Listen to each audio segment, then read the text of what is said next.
ഒച്ചപ്പാടും ബഹളമായിട്ട് എങ്ങോട്ടാണെന്നല്ലേ. അപ്പോൾ വെഡിങ് ആനിവേഴ്സറിക്ക് ഒരു സ്ഥലത്ത് കൊണ്ടുപോകാമെന്ന് പറഞ്ഞിട്ട് കൊണ്ടുപോയില്ലല്ല. അപ്പോൾ അവിടേക്കുള്ള യാത്രയാണ്. അപ്പോൾ എല്ലാവർക്കും പുതിയൊരു വീഡിയോയിലേക്ക് സ്വാഗതം. ഇപ്പോൾ ഇന്ന് അവനൂട്ടൻ്റെ ചെരുപ്പ് പൊട്ടിയിരിക്കുന്ന കാരണം കൊണ്ട് സ്ഥിരം ചെരുപ്പ് മേടിക്കുന്ന കടയിൽ കയറിയാക്കേണ്ട. അവനൂട്ടന് ഓരോ താല്പര്യം ഉണ്ടാവും. അപ്പം നേരത്തെ പറഞ്ഞിട്ടുണ്ടാവും എനിക്ക് ഇന്ന ചെരുപ്പ് മതിയെന്ന്. അതുകൊണ്ട് തന്നെ വേഗം കൊടുത്ത് കഴിയും.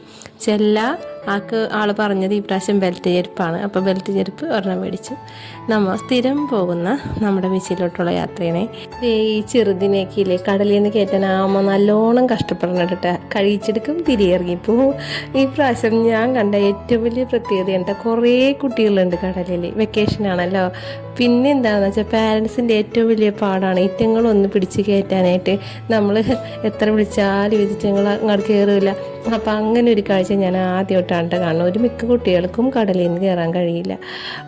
വളരെയധികം ശ്രദ്ധിക്കേണ്ട ഒരു സംഭവം ഉണ്ടായി കടലിൽ. കാര്യം ശരി രസം ആണെന്നെങ്കിലും കുഞ്ഞുങ്ങളൊക്കെ നമ്മൾ നിൽക്കണ പോലെ ഒന്നും തിരയിൽ നിൽക്കാനൊന്നും പറ്റൂലല്ലോ. അപ്പം എൻ്റെ കയ്യിലൊരു പോപ്കോൺ ഉണ്ടായി. അത് കഴിക്കാനാണ് ആ കാക്കച്ചി വന്നിരിക്കുന്നത്. അപ്പോൾ അവൾക്ക് കൊടുത്ത് കുറച്ച് നേരം അവിടെ നിന്നതിന് ശേഷം ഞാനും കുട്ടികൾക്കൊപ്പം കടലിൽ ഇറങ്ങി. ഞങ്ങൾ അധികം ദൂരത്തിലൊന്നും ഇറങ്ങുന്ന ആളുകളല്ല. വളരെ കുറച്ച് നേരം നിന്ന് കാലൊക്കെ നനച്ചിട്ട് കയറിപ്പോനാണ്.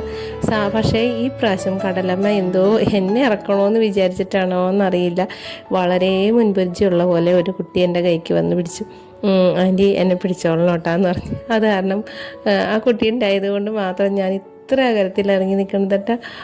ഞാനത് ഓർത്തതേ ഇല്ല. ഇത്രയും ഇതിലാണ് ഞാൻ നിൽക്കണേന്ന് കൂടി ഓർത്തില്ല. പേടിയും ഉണ്ടായില്ല. കാരണം പുള്ളി ഭയങ്കര വർത്താനം ഉണ്ടാ, പേരുന്നില്ല എന്നാണ്. എന്നെ എന്തോ കണ്ടുപരിചയമുള്ള പോലെയാണ് എന്നോട് വന്നിന്ന് വർത്താനം പറയാനായിട്ട്. അപ്പോൾ ചേച്ചിയും അനിയത്തിയും കൂടി കയറിയതാണ്. പക്ഷെ തീരെയും പുള്ളിക്കാരത്തി ചാടി വെള്ളത്തിൽ ഇറങ്ങി. എന്നിട്ടെന്താ ഒരു മിനിറ്റിനുള്ളിൽ കയറാന്ന് പറയണല്ലാണ്ട് ആൾ വെള്ളത്തിൽ നിന്ന് കയറുന്നില്ല. അവസാനം ചേച്ചിക്ക് ദേഷ്യം വരുമെന്ന് തോന്നിയപ്പോഴാണ് കയറിയത്. ആ കുട്ടി വന്ന് നിന്നുകൊണ്ട് മാത്രം ഞങ്ങൾ കുറച്ച് നേരം കൂടുതൽ നേരം സ്പെൻഡ് ചെയ്ത് അവനോട്ടും കുളിച്ചാണ് കയറിയത് പ്രാവശ്യം. അപ്പോൾ ആദ്യമായിട്ടാണ് അങ്ങനെ ഒരു അനുഭവം കേട്ടോ. ഞങ്ങളിവിടെ വന്നു കഴിഞ്ഞാൽ ഞങ്ങൾക്ക് ഇവിടുത്തെ പാചകം ചെയ്യുന്ന രണ്ട് ചേച്ചിമാരായിട്ട് ഭയങ്കര കമ്പനിയാണ് കേട്ടോ. അപ്പോൾ അവർ ഈ പ്രാവശ്യം വന്നിട്ടുണ്ടായില്ല. എന്നാലും ഞാനും മോളും ഇവിടെ നിന്ന് മീൻ കട്ട്ലേറ്റ് മേടിച്ച് കഴിക്കാറുണ്ട്. ഞങ്ങൾക്ക് ഭയങ്കര ഇഷ്ടമുണ്ട് ചൂടനെ മീൻ കട്ട്ലേറ്റ് സോസും കൂട്ടി. അച്ഛനും മോനും ഇതിൻ്റെ മണമൊന്നും പറ്റാത്ത കാരണം കൊണ്ട് അവർ രണ്ടുപേരും കൂടി കടയിൽ പോയി ബബിൾ ഉണ്ടാക്കുന്ന സംഭവം മേടിക്കാമെന്ന് പറഞ്ഞിട്ട് പോയിട്ട് ഞങ്ങൾ രണ്ടുപേരും കൂടി അത് കഴിച്ച് കഴിഞ്ഞതിന് ശേഷം മക്കൾ ബബിളൊക്കെ ഉണ്ടാക്കി കളിച്ച് അവനോടനെ ഒരു ഐസ്ക്രീമും മേടിച്ചു കൊടുത്ത് അങ്ങനെ അവിടെ കുറച്ച് നേരം സ്പെൻഡ് ചെയ്തു. സാധാരണ വന്നു കഴിഞ്ഞാൽ ഞങ്ങൾ കടലിൽ കാലും നനച്ചതിന് ശേഷം എപ്പോഴും ചൂണ്ടിടണ കാണാറാണ് പതിവ്. പക്ഷേ ഈ പ്രാവശ്യം കടലിൽ നിന്ന് ഞങ്ങൾ കയറണ്ടേ, അത് കാരണം കൊണ്ട് ചൂണ്ടിടണ കാണാനായിട്ട് പറ്റി. നമ്മുടെ കുഞ്ഞു വീഡിയോയുടെ അവസാനിക്കുന്നത്. അപ്പോൾ നിങ്ങളെല്ലാവരും സന്തോഷമായിട്ടും സുഖമായിട്ടൊക്കെ ഇരിക്കുമെന്ന് വിശ്വസിക്കുന്നു. അപ്പോൾ മറ്റൊരു വീഡിയോ ആയിട്ട് കാണും വരെ എല്ലാവർക്കും ബൈ.